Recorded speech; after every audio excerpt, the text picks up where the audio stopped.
তখন ওই আমার মাথায় হাত দিয়ে একটা কথা বলেছিল, তুমি যাচ্ছি, তুমি ভালো থেকো।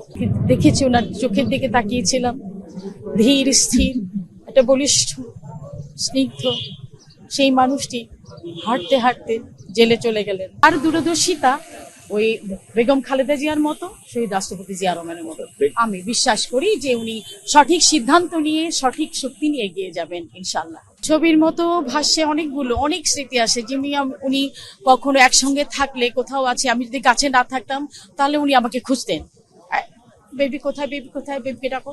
আচ্ছা, তারপরে যদি কোথাও খেতে বসতেন আগে আমাকে ডাকতেন, তুমি কি খাবে, কোনটা খাবে, ওকে আগে খেতে দাও।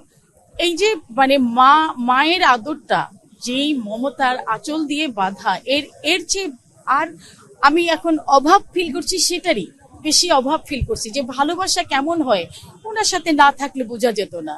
ওনার একটা বক্তব্য, ওনার কথা, ওনার সান্নিধ্য দেখলে লোকে জাতীয়তাবাদী দল করতে বাধ্য হবে, এই বিশ্বাস আমি করি। উনি আমার গান সবসময় পছন্দ করতেন। আমি উত্তরাঞ্চলের কিছু গান আছে সেগুলো পছন্দ করতেন, গাড়িয়াল ভাই গানটা পছন্দ করতেন, তিস্তা নদীর গানটা পছন্দ করতেন, তারপরে আরো অনেক গান আছেন, সারা জগত্তালার কিছু গান উনি খুব পছন্দ করতেন।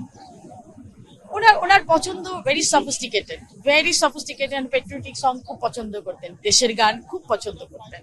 উনি মানে সুন্দরভাবে শালীন সংস্কৃতি উনি খুবই পছন্দ করতেন। শেষ কবে বেগম জিয়ার সাথে আপনার সাক্ষাৎ হয়েছে? শেষ হয়েছিল উনি জেলে যাবার আগে, ওই মুহূর্তে আমি ছিলাম। যখন তিনি জেলে চলে যায় তখন ওই আমার মাথায় হাত দিয়ে একটা কথা বলেছিল, তুমি যাচ্ছি, তুমি ভালো থেকো। তারপরে বলেছিল যে তোমরা দেশ বাঁচাও, মানুষ বাঁচাও। এর বাইরে আমি আর কোনো ডায়লগ দিতে পারেন নাই।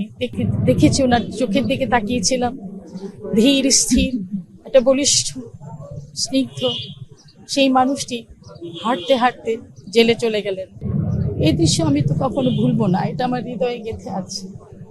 এই কষ্ট আমি বয়ে বেড়াতে পারতেছি না। আর আজকে তার চলে যাওয়াটা আমার কাছে যেমন যতটা কষ্টের ততটা শক্তি।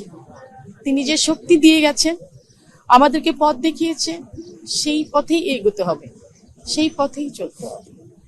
শালীন, ভদ্র, শিক্ষিত, ধৈর্যশীল,